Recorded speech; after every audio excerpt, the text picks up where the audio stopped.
Bonsoir à toutes et à tous et bienvenue sur Les Illustres, votre chaîne d'histoire. Avant de commencer, si le contenu vous plaît, n'hésitez pas à aimer, à partager et à commenter. On se retrouve dans un nouveau format, les Bio Express, qui vise à retrouver la vie des grands hommes dans un format plus court et plus synthétique. Et pour commencer, rien de moins que Napoléon Bonaparte. Yeah, boy.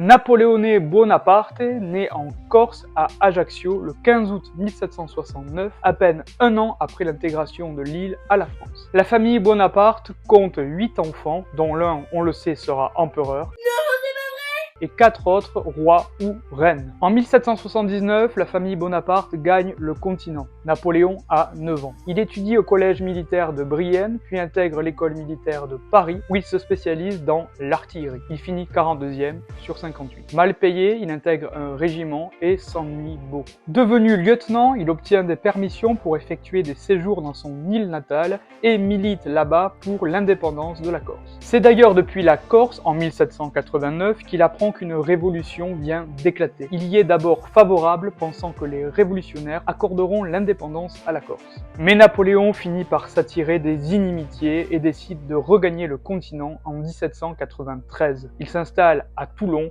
où il fait en fin de compte le choix de la France. Allons, enfants de la patrie. Aussi, au cours de ses années de formation, Napoléon Bonaparte lit et écrit beaucoup. Outre Voltaire et Montesquieu, il admire par-dessus tout Jean-Jacques Rousseau. Ne l'oublions pas, Napoléon Bonaparte est un homme du XVIIIe siècle. Eh oui. Entre 1789 et 1793, Napoléon développe une sorte de méfiance envers ce qu'il qualifie de populace. Servant la Convention, il remporte le siège de Toulon en 1793 contre les Anglais. En guise de récompense, il reçoit le titre de général de brigade. Proche du clan Robespierre sous la Terreur, Napoléon est un moment inquiété. Envoyé en 1795 à l'ouest afin de réprimer le soulèvement vendéen, il se montre peu actif. Relégué au second plan, il revient sur le devant de la scène lorsque le Directoire le nomme commandant de l'armée de l'intérieur. Au cours de cette période, en 1796, il épouse Joséphine de Beauharnais. Au même moment, il obtient le commandement de l'armée d'Italie et débute son ascension. Dirigé contre les Autrichiens, la campagne est couronnée de succès, avec des victoires devenues légendaires comme celle d'Arcole ou de Rivoli. Se voyant emporté dans les airs, le général fait preuve d'un génie militaire sans pareil et parvient à soumettre l'adversaire lors du traité de Campo Formio en 1797.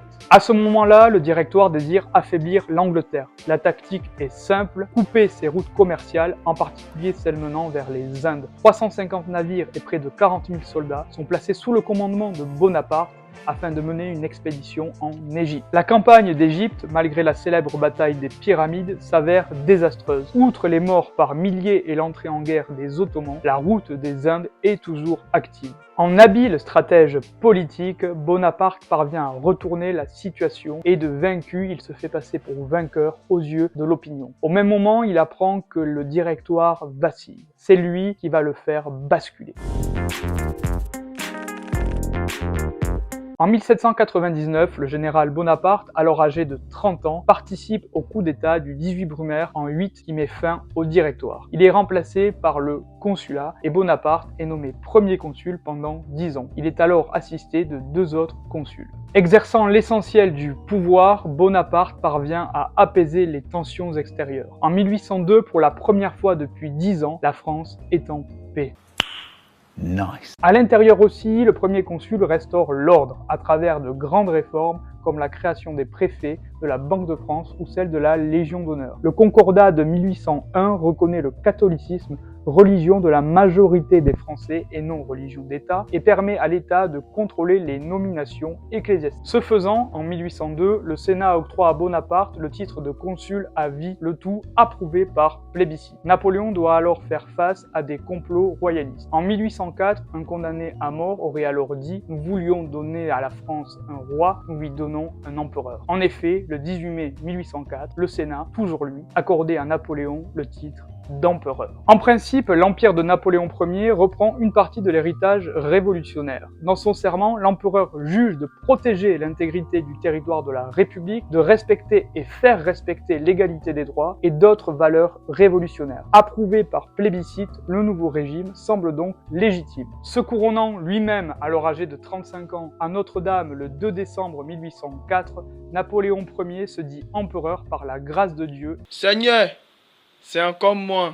Et les constitutions de la République. Dans les faits, il détient un pouvoir absolu. S'ouvre alors une période de 10 ans où le successeur de Charlemagne domine la scène géopolitique européenne. La mort n'est rien, mais vivre vaincu et sans gloire, c'est mourir tous les jours, proclame l'empereur. Il faut les dégommer, ces gens-là. Les guerres napoléoniennes s'inscrivent dans le sillage de celles débutées sous la Révolution et même en amont de celle-ci. Jusqu'en 1809, l'empereur additionne les victoires. Austerlitz, Iéna ou Wagram le font passer aux yeux de Clausewitz pour un dieu de la guerre. Enrôlant près de 2 millions de soldats au total, les guerres menées par Napoléon sont souvent sanglantes. Quoi qu'il en soit, à son apogée, l'empire comporte pas moins de 130 départements. À l'intérieur, l'empereur fait régner l'ordre. La promulgation dès 1804 du Code civil en est le symbole le plus marquant. Mais dès 1808, l'empire commence à se fissurer avec le soulèvement espagnol. Le retournement d'alliance de la Russie vers l'Autriche redonne de l'espoir à l'Angleterre, soumise au fameux blocus continental. L'empereur décide de frapper fort, lève une armée de 600 000 soldats afin d'aller affronter le tsar Alexandre Ier.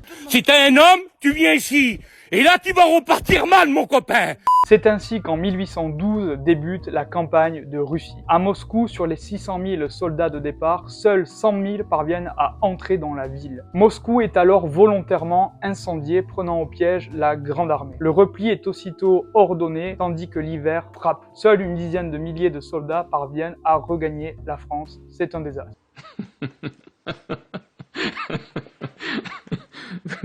Dès lors, l'Europe se retourne, dont la Prusse. Tout ceci aboutit en 1814 par la prononciation par le Sénat et le corps législatif de la déchéance de Napoléon Ier, contraint de s'exiler sur l'île d'Elbe, Ma merde.